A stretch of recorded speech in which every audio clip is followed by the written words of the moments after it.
आगे एक और बड़ी खबर आपको दे रहे हैं। आरजेएस परीक्षा का परिणाम जारी, जुडिशियल सर्विस के नतीजे घोषित किए गए हैं। कुल 44 उम्मीदवारों का चयन हुआ इस परीक्षा में और परीक्षा परिणाम में लड़कियों ने बाजी मारी है। हनुमानगढ़ की राधिका बंसल जिन्होंने टॉप किया है, तीसरी रैंक हासिल की है। डेंटिस्ट परमा चौधरी ने। टॉप 10 अभ्यर्थियों में 9 बेटियां हैं, 9 लड़कियां हैं और टॉप 20 में कुल 16 लड़कियां शामिल हैं। बीकानेर की देवयानी को 26वीं रैंक मिली है। सीकर की शिवानी को मिली है 10वीं रैंक। राजस्थान जुडिशियल सर्विस की परीक्षा जिसमें लड़कियों ने बाजी मारी है। हनुमानगढ़ की राधिका बंसल ने टॉप किया है। डेंटिस्ट परमा चौधरी ने तीसरी रैंक हासिल की और खास बात यह है कि नतीजों में टॉप 10 अभ्यर्थियों में 9 लड़कियां हैं। टॉप 20 में कुल 16 लड़कियां हैं। सभी की नियुक्ति राजस्थान के अलग अलग कोर्ट में सिविल जज के रूप में होगी। हाईकोर्ट की परीक्षा प्रकोष्ठ द्वारा जारी आधिकारिक नोटिस के अनुसार साक्षात्कार के बाद तैयार की गई मेरिट सूची में कुल 44 उम्मीदवारों का चयन हुआ है।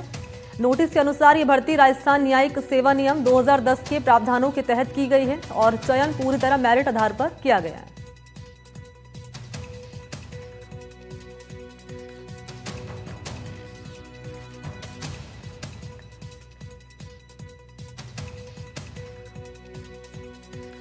और इस वक्त हमारे साथ छात्राएं दरअसल मौजूद हैं, उनसे बातचीत हम करेंगे। अंबिका राठौड़ हैं इस वक्त हमारे साथ जुड़ चुकी हैं। इसके अलावा दीक्षा राज हमारे साथ मौजूद हैं बातचीत करने के लिए।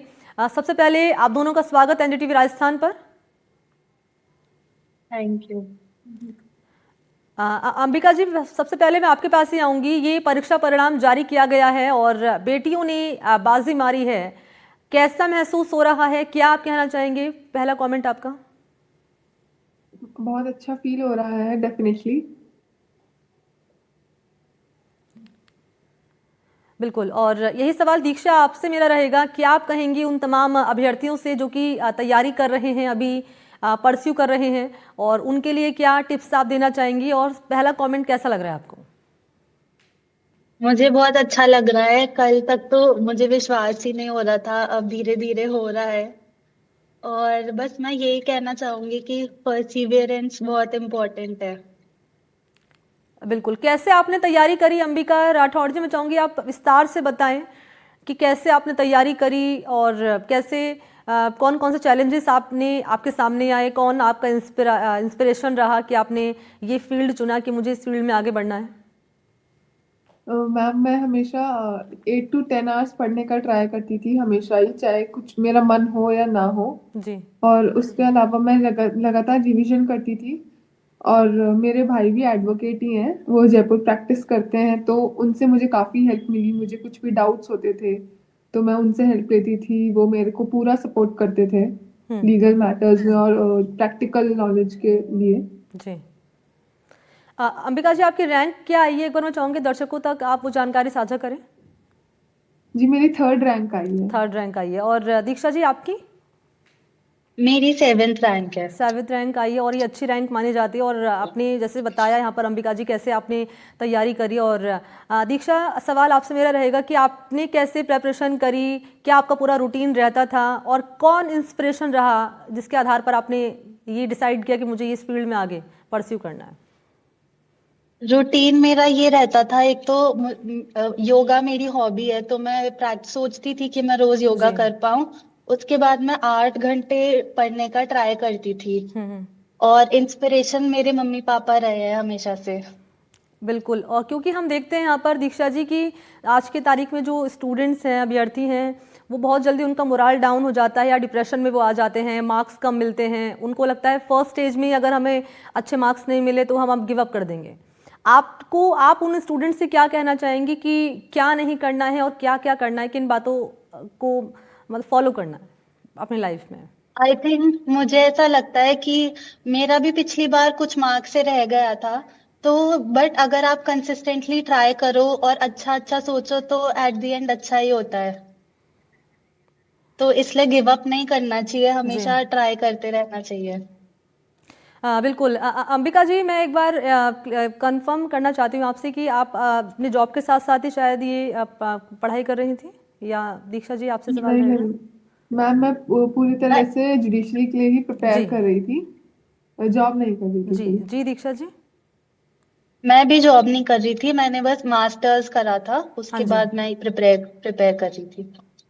बिल्कुल। यहाँ पर अंबिका जी, एक सवाल मेरा आपसे ये रहेगा, जिस बात का जिक्र अभी यहाँ पर दीक्षा जी कर रही थी कि कैसे उनका पूरा रूटीन रहता था। आप बताएं ज़रा कि क्योंकि अभी हम देखते हैं कि जो स्टूडेंट्स हैं, लगातार खबरें भी सामने आती रही, आप भी देखते होंगे कि सुसाइड कर रहे हैं आज की तारीख में जो स्टूडेंट्स हैं। कभी पढ़ाई का प्रेशर ज़्यादा होता है, डिप्रेशन में वो आ जाते हैं और उसके बाद फिर वो सुसाइड जैसा कदम उठा लेते हैं।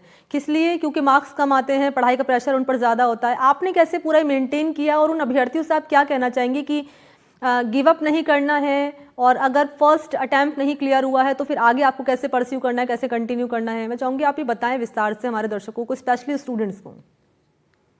जी मैम, फेलियर्स तो मैम होते ही हैं, सबके साथ होते हैं। मुझे लगता है कहीं ना कहीं ज़रूरी भी होते हैं हमें उस चीज़ की वैल्यू और कराने के लिए। और उनको हमें एज अ नेगेटिव ना लेकर एज अ चैलेंज लेना चाहिए जी। कि जहाँ हमारी कमियां हुई हैं उनको हम और सुधारें। और इस चीज़ में मैम मुझे लगता है कि पेरेंट्स का काफ़ी सपोर्ट रहता है। अगर वो लोग बच्चों को मोटिवेट करते हैं, उनका साथ देते हैं, तो हम्म। उनका मोरल डाउन नहीं होता, वो डीमोटिवेट नहीं होते। हम्म। अगर पेरेंट्स ट्रस्ट शो करते हैं तो वो और मोटिवेट होते हैं। जी।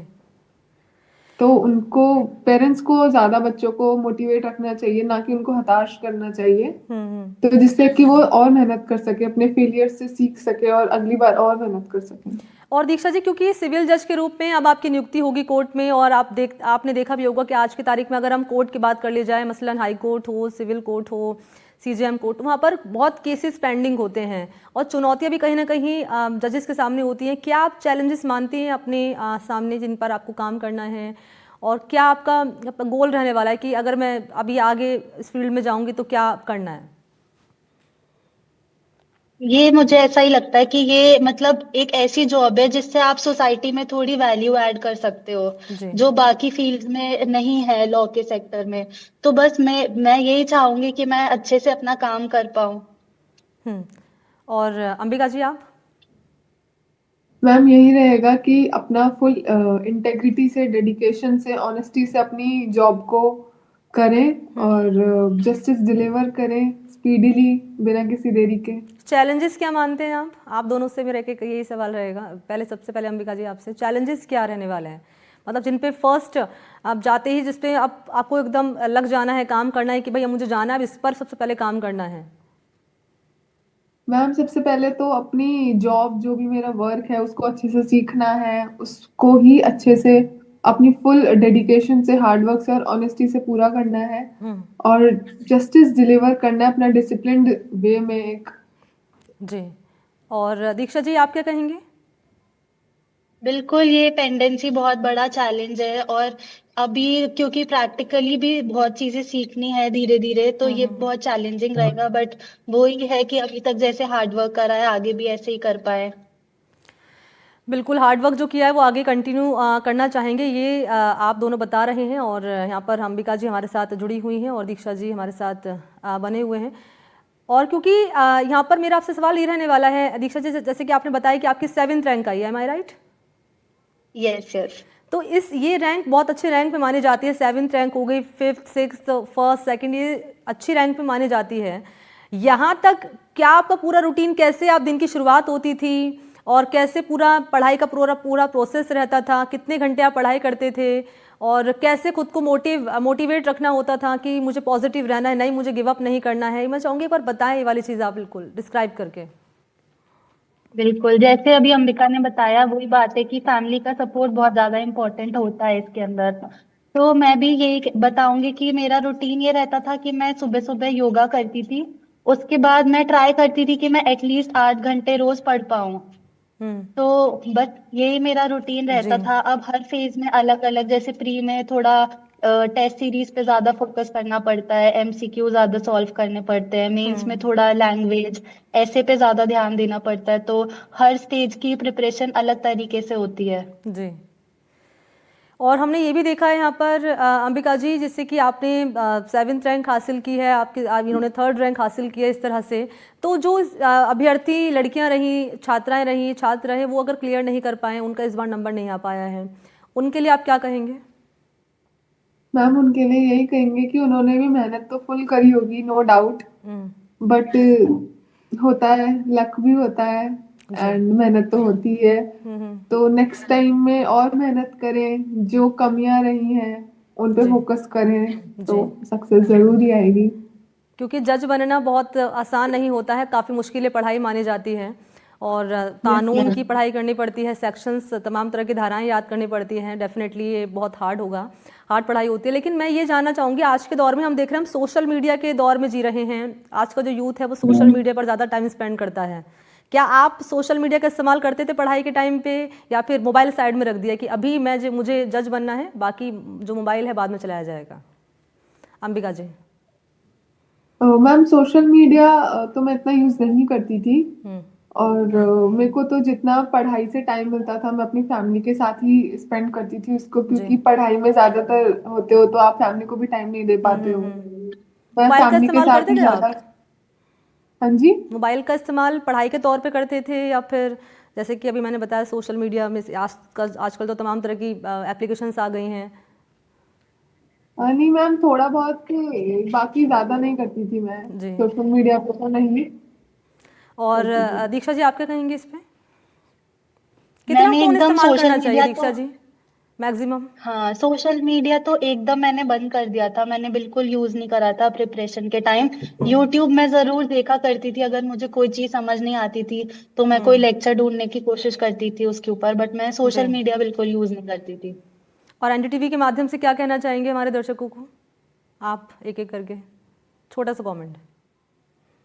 मैम यही कहना चाहूंगी कि सब मेहनत करें, सबका सिलेक्शन हो जाएगा। सब मेहनत करते हैं और सब हार्ड वर्क करेंगे तो हो ही जाएगा। दीक्षा जी। मैं भी यही कहना चाहती हूँ कि हार्ड वर्क और परसिवियरेंस से सब हो जाता है, मैनिफेस्टेशंस डू कम ट्रू। बिल्कुल, many congratulations to both of you. Thank you हमारे साथ जुड़ने के लिए और बातचीत करने के लिए। Thank you.